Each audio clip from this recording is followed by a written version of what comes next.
50 cars filled with Ku Klux Klan members rolled through Monroe, North Carolina, led by the town's own police chief. Their target, a brick house where Marine Corps veteran Robert F. Williams and a group of black World War II soldiers waited. The Klan had terrorized this neighborhood for months, but tonight, black men would shoot back.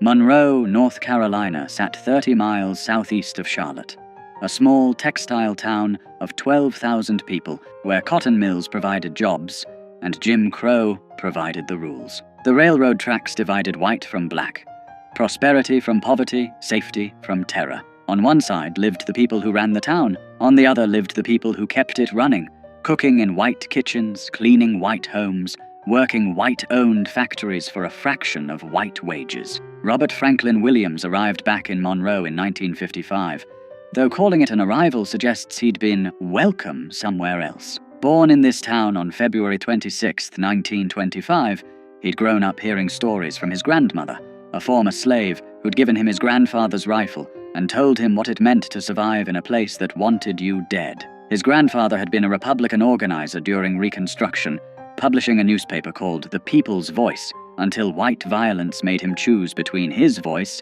and his life. He chose life, but kept the rifle. Williams knew Monroe's particular brand of hatred intimately. When he was 11 years old, he'd watched police officer Jesse Helms Sr., father of the future senator, drag a black woman bleeding through the streets by her hair after administering what the officer called an arrest. The woman's screams echoed in Williams' head for years. The sight of that badge glinting in the sun, while white onlookers smiled and nodded, taught young Robert a lesson that no school would ever address. The law in Monroe wasn't there to protect him. It was there to remind him of his place. He'd tried to escape that place. During World War II, Williams migrated north like hundreds of thousands of other black Southerners, finding work in Detroit's auto factories. He was there in 1943 when white mobs stormed through black neighborhoods, killing dozens. He fought back then, young and angry, learning that Northern freedom was just Southern oppression with better lighting. In 1944, he was drafted into the Army, serving until 1946. Then he joined the Marines, 1954 to 1955, where he learned discipline, marksmanship, and the bitter irony of defending a country that wouldn't defend him. When he returned to Monroe in 1955, he found the local National Association for the Advancement of Colored People chapter gasping its last breath. 6 members remained, from what had once been a thriving organization. The others had been fired from jobs, threatened, beaten, driven out. Southern states were systematically destroying the NAACP, branding it communist, outlawing it where they could. In Monroe, simply attending a meeting could cost you everything. Williams started recruiting, not from the middle-class teachers and preachers who typically led NAACP chapters. He went to the factories, the farms, the unemployed men standing on corners. Most importantly, he went to the veterans, men who'd seen combat, who'd been trained to fight, who'd tasted just enough equality in uniform to make segregation unbearable when they came home. Men like Dr. Albert Perry. Dr. Albert E. Perry was everything Monroe's white establishment wanted to deny could exist. A black man with a medical degree, a veteran, a practicing physician at the local hospital. He bought a nice brick house, drove a decent car, and had the audacity to act like he deserved respect. Williams made him vice president of the Monroe NAACP. Together, they set about picking fights the previous leadership would never have dared to start. Their first victory came quiet. In 1956, they integrated the public library. White Monroe barely noticed because white Monroe barely used the library, but Williams and Perry noticed. They'd proven that pressure worked, that the system could be moved, so they picked a target that mattered more, the swimming pool. In the summer of 1957, 2 black children drowned in a creek. There was nowhere else for them to swim. Monroe's public pool, built with federal tax dollars that black families paid just like white families, was reserved exclusively for white residents. Black children had to make do with unsupervised creeks, muddy rivers, and the consequences that came with them. 2 children went under and didn't come up. Their names were lost to history, but their deaths sparked something that wouldn't be forgotten. Williams went to the city council with a reasonable request. Open the pool to black children 1 day a week, just 1 day. The council's response was a masterclass in creative racism. Draining and refilling the pool after black people used it, they explained with straight faces would simply be too expensive. Segregation, they suggested, was an economic necessity. Williams had a different analysis. Standing before the council, he delivered a line that cut through Monroe's polite racism like a blade. "Segregation," he said, "is a luxury that Monroe cannot afford." He organized picket lines. 8 people at first, standing at the pool gates, silent, peaceful, exactly the kind of protest that Martin Luther King Jr. was preaching across the South. And Monroe responded the way Monroe always responded, with violence. Shots rang out at the picket lines. No one was arrested. Law enforcement officers stood by and watched. The message was clear. You can protest all you want, but when the bullets fly, you're on your own. That's when the Ku Klux Klan got involved. The Klan in Monroe wasn't some fringe element hiding in the shadows. In a town of 12,000 people, the press estimated 7,500 Klan members and supporters, more than half the town. They held massive rallies where thousands gathered in their robes and hoods, listening to speakers promise to keep Monroe pure, to keep the races separate, to handle these uppity agitators who thought they deserved to swim in white water. Leading these rallies was James William Catfish Cole, a South Carolina Klan organizer who'd made Monroe his personal project. Cole was the Klan's regional heavyweight, a man who commanded respect in white supremacist circles, someone who got things done. He held rallies where he specifically named Williams and Perry, calling them communists, troublemakers, threats to the Southern way of life. Then his followers would pile into their cars and form motorcades. Here's where the institutional betrayal became impossible to ignore. Monroe's police chief, A.A. Morney, didn't try to stop these motorcades. He led them. Squad cars with flashing lights would escort 50, sometimes more, Klan vehicles through Monroe's streets. The procession would wind through town, then head across the railroad tracks into Newtown, the black section, and there they'd drive past specific houses, firing guns into windows, throwing bottles, shouting threats, while the police chief made sure they had safe passage. Dr. Perry's house became a favorite target. Night after night, the motorcade would roll past, and gunfire would erupt. Perry, his wife, his children, huddling inside while bullets punched through walls. He'd call the police. They'd tell him they couldn't confirm any shooting had occurred, despite the holes in his house and the shell casings in his yard. Then they'd suggest perhaps he'd be safer if he stopped causing trouble. Williams made a decision that would define his life and split the civil rights movement. If the law wouldn't protect black people would protect themselves. He applied for a charter from the National Rifle Association. The NRA approved it without hesitation. Williams formed what he called the Black Armed Guard, though officially it was the Monroe chapter of the NRA. 50 to 60 men, most of them veterans like Williams, men who knew how to handle weapons, how to maintain discipline under fire, how to return fire effectively. They trained, they drilled, they bought guns with money raised from supporters, including fundraisers in Harlem, where Malcolm X would later invite Williams to speak at his mosque. They studied tactics, and they prepared Dr. Perry's house like it was a forward operating base. By October 1957, tensions in Monroe had reached a breaking point. The Klan's motorcades continued, increasingly brazen. White Monroe had circulated petitions to have Williams and Perry driven from town. Anonymous death threats arrived daily. Williams' insurance company cancelled his coverage, citing the risk. When he asked the police chief why his insurance was cancelled if there was no danger, the chief had no answer. On October 5th, 1957, the Klan decided to make their point permanent. They were going to Dr. Perry's house, and this time they weren't just going to shoot at it. They were going to burn it down with everyone inside. Williams got word through the Black Communities Network. People who worked in white homes, who overheard conversations, who understood that information meant survival. The Klan was coming, in force. Tonight. Williams and his men moved into Perry's house that afternoon. They stacked sandbags along the windows. They positioned men with clear fields of fire. They made sure everyone understood the plan. No one fires first, but when they do fire, we fire back. Aim low. Disable. Don't kill if possible. Make it clear we're serious without giving them martyrs. As the sun set, they waited. Perry's family had been moved to safety. Inside the house were only men who'd made peace with what might happen next. Veterans who'd survived war only to find themselves at war in their own hometown. Men who'd sworn oaths to defend their country and were now defending their community from their neighbors. The sound reached them first. Engines. Lots of engines. Then the glow of headlights. Dozens of them. winding through Monroe's streets. The motorcade rolled past City Hall, past the courthouse, past the nice white neighborhoods where people watched from their porches like it was a parade. Then it crossed the tracks into Newtown, 50 cars or more, packed with Klan members in full regalia. At the front, Monroe Police Chief Morney's squad car, lights flashing. The motorcade snaked through Newtown streets, and residents who'd seen this before pulled their children inside, turned off their lights, prayed this night wouldn't be the night someone they loved got killed. The procession turned onto Perry Street. The cars slowed, then stopped, engines idling. Men began to emerge, white robes gleaming in the headlights. Some carried torches, some carried guns. All of them carried the certainty that this was their town, their right, their prerogative to do as they pleased. Then the shooting started. Later, both sides would claim the other fired first. What's certain is that gunfire erupted from the Klan's motorcade, slamming into Perry's house. Bullets shattered windows, punched through the brick, tore through the front door.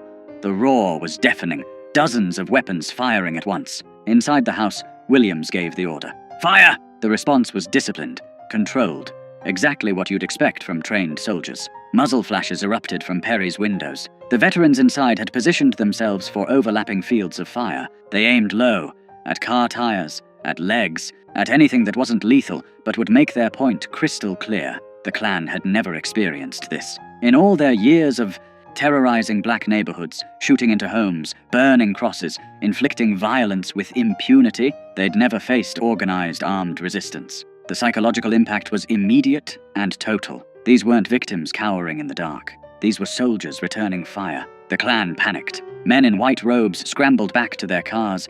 Engines roared to life. Tires squealed. The entire motorcade broke formation and fled in every direction, some cars running into each other in their desperation to escape. Within minutes, the street was empty except for abandoned robes, dropped torches, and the fading sound of engines racing back across the tracks to the safety of white Monroe. Inside Perry's house, Williams and his men held their positions. No pursuit, no celebration. They maintained their perimeter through the night, knowing retaliation might come. But it didn't. The Klan had been routed, humiliated, driven from a black neighborhood by black men with guns. The next morning, Monroe's city council held an emergency session. The same council that had said they couldn't afford to let black children swim.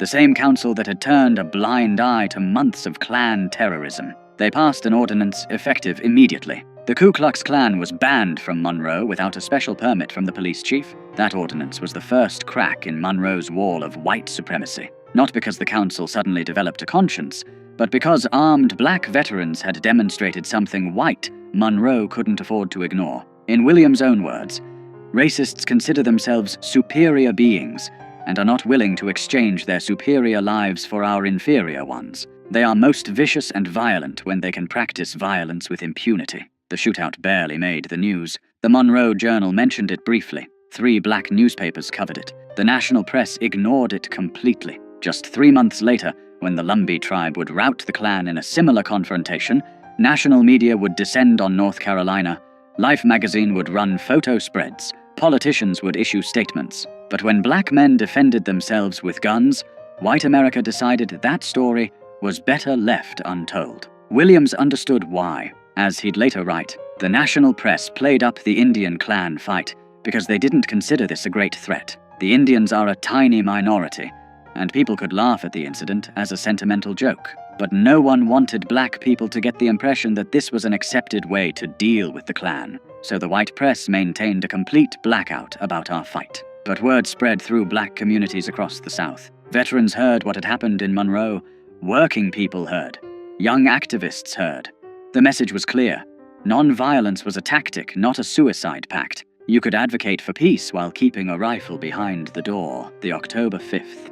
Shootout didn't end Monroe's racial violence, but it fundamentally changed its character. The Klan never conducted another motorcade through Newtown. They couldn't. They'd been exposed as cowards who only fought when resistance was impossible. When black men shot back, they ran. Less than a month later, the Klan tried a different approach. If they couldn't eliminate the troublemakers by force, they'd eliminate them through the legal system. Dr. Perry was arrested on charges of performing an abortion on a white woman. The accusation was almost certainly false. Perry was Catholic, opposed to abortion on religious grounds. The woman herself said she'd asked him to perform the procedure, but that he'd refused. None of that mattered. The newspaper headline screamed, "Negro doctor arrested for criminal abortion on white woman." The racism was coded into every word. A black man's hands on a white woman's body, even in a medical context, was treated as inherently criminal. Perry was jailed. Williams led armed demonstrations at the courthouse, hundreds of black residents openly carrying weapons, demanding Perry's release. A white benefactor posted $7,000 bond. Perry was freed, but the damage was done. His trial came almost exactly a year after his arrest, October 21st, 1958. He was convicted and sentenced to 5 years in prison. Released after serving just over a year, Dr. Albert E. Perry never got his medical license back. He'd lost his profession, his livelihood, his future, for the crime of standing up to the Klan. The system had accomplished through legal proceedings what the Klan couldn't accomplish with guns. Meanwhile, Williams faced his own reckoning with the broader civil rights movement. In late October 1958, just days after Perry's conviction, a case exploded that would make Williams an international figure. 2 black boys, 9-year-old James Hanover Thompson and 7-year-old David Fuzzy Simpson, had been playing with white children. During a kissing game, a 7-year-old white girl named Sissy Sutton kissed both boys on the cheek. When she mentioned it to her mother, white Monroe reacted with hysterical rage. The mother washed her daughter's mouth with lye. Armed men hunted for the boys. Police arrested James and David, handcuffed them, took them to jail, and spent 6 days interrogating them without allowing them access to parents or lawyers. They were beaten, threatened with lynching, told they'd raped a white girl. Judge Hampton Price heard the case. Such as it was, the boys had no legal representation. They stood silent, terrified. The judge interpreted their silence as a confession. He sentenced both boys to indefinite terms in reform school, possibly until age 21, for a kiss that a white girl had initiated. Williams mobilized international attention. He contacted journalists in Europe. He worked with activists in New York to form the Committee to Combat Racial Injustice. He turned the kissing case into a global embarrassment for the United States, with demonstrations in Paris, Rome, and Vienna. Former First Lady Eleanor Roosevelt intervened with North Carolina's governor. President Eisenhower received thousands of letters. After 3 months, on February 13th, 1959, Governor Luther Hodges pardoned the boys without explanation or apology. They were released. Their lives were destroyed. James Thompson would spend most of his adult life in and out of prison. David Simpson largely disappeared from the record. In 2011 interviews, James's sister Brenda would remember sweeping bullets off their front porch every morning while the Klan burned crosses in their yard. The kissing case made Williams famous, but it also made him a target. Then came the event that would force him into exile. In May 1959, a Monroe court heard the case of Mary Ruth Reed, a 23-year-old black woman who was 8 months pregnant when Louis Medlin, a white man, assaulted her and attempted to rape her. Medlin was charged. The trial was brief. The all-white jury deliberated briefly, not guilty. Williams stood on the courthouse steps as Medlin walked free, and he said something that would end his leadership of the Monroe NAACP. Black women approached him, devastated, asking what they were supposed to do now that white men knew they could assault black women with impunity. Williams told them, "We cannot rely on the law. We must defend ourselves. If it takes violence to get justice, then we must meet violence with violence." The next day, National NAACP head Roy Wilkins called. Williams confirmed he'd made the statement and would repeat it. Within hours, Wilkins suspended Williams from the NAACP for 6 months. The organization Williams had rebuilt from 6 members to hundreds, the chapter that had achieved what no other Southern NAACP chapter had dared attempt, was now too militant, too aggressive, too willing to fight back. Williams didn't stop. He founded a newsletter, The Crusader, continuing his grandfather's tradition of publishing. He continued organizing. In 1961, when Freedom Riders came to Monroe, Williams' armed guards protected them. When white mobs attacked nonviolent demonstrators, Williams' men formed defensive perimeters. Martin Luther King Jr. refused to visit Monroe, specifically because Williams' armed guards were there. The philosophical divide between nonviolence and self-defense had become irreconcilable. On August 27, 1961, violence erupted in Monroe again. Freedom Riders had been demonstrating. white mobs attacked. In the chaos, a white couple from a nearby town, Bruce and Mabel Stegall, drove into Newtown by accident. Residents surrounded their car, thinking it was part of the mob. Williams personally intervened, brought the couple into his own home for protection, kept them safe for 2 hours until tensions cooled and they could leave unharmed. The Steggalls left safely. Then Monroe Police Chief Morney, the same man who'd led KKK motorcades, told Williams, "In 30 minutes, you'll be hanging in the courthouse square." The FBI issued a federal warrant for Williams' arrest on kidnapping charges. The couple he'd protected claimed he'd held them hostage. Williams knew what was coming. Monroe's law enforcement, which had never arrested a single Klansman for terrorizing black neighborhoods, was about to lynch him legally. He and his wife Mabel fled, first to Canada, then to Cuba, then to China. He wouldn't return to the United States until 1969. From exile in Cuba, Williams broadcast Radio Free Dixie, a weekly program featuring jazz, blues, news, and commentary directed at black listeners in the American South. He wrote his book, Negroes with Guns, published in 1962, which would become essential reading for a new generation of activists. Huey Newton and Bobby Seale would cite it as inspiration for the Black Panther Party, the idea that black people had the right to defend themselves with weapons, that armed resistance was a legitimate response to armed oppression. Spread through the Black Power movement of the late 60s, the kidnapping charges were finally dropped in 1975. Williams returned to Michigan, where he lived quietly until October 15, 1996, when he died of Hodgkin's lymphoma at age 71. Rosa Parks delivered his eulogy in Monroe, the town that had driven him into exile for daring to suggest black people deserved to swim in public pools. The night of October 5, 1957, changed nothing and everything. Monroe remained segregated. The Klan remained powerful. Racism remained the law. But something had shifted. Black men with military training had demonstrated that white supremacist violence wasn't cost-free. They'd shown that victims could become defenders, that terror could be met with resistance, that the oppressed didn't have to die quietly. History tried to forget that night. The civil rights narrative we teach emphasizes nonviolence, peaceful protest, moral suasion. We celebrate the bus boycotts and sit-ins, the marches and speeches. We're less comfortable acknowledging that sometimes black people survived because they had guns and knew how to use them, that veterans who'd fought fascism overseas came home and fought it at home, that the Klan stopped terrorizing certain neighborhoods because they knew armed men waited in the darkness. Robert F. Williams never apologized for October 5th. In his book, he wrote, "It has always been an accepted right of Americans, as the history of our Western states proves, that where the law is unable to enforce order, the citizens can and must act in self-defense.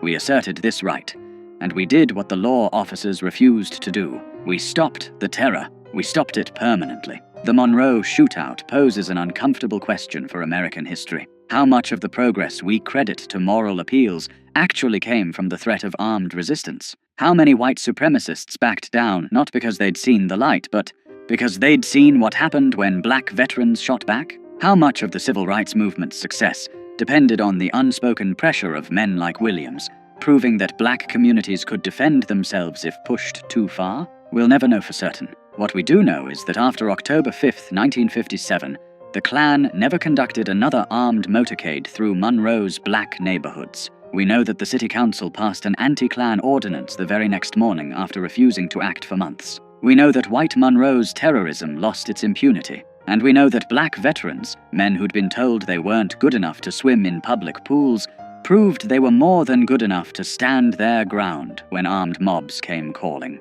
The story of that night, and the man who organized the resistance, deserves more than a footnote. It deserves to be told in full as a reminder that justice in America has often been extracted at gunpoint by people who refused to die quietly. Robert F. Williams and his men didn't start the violence in Monroe.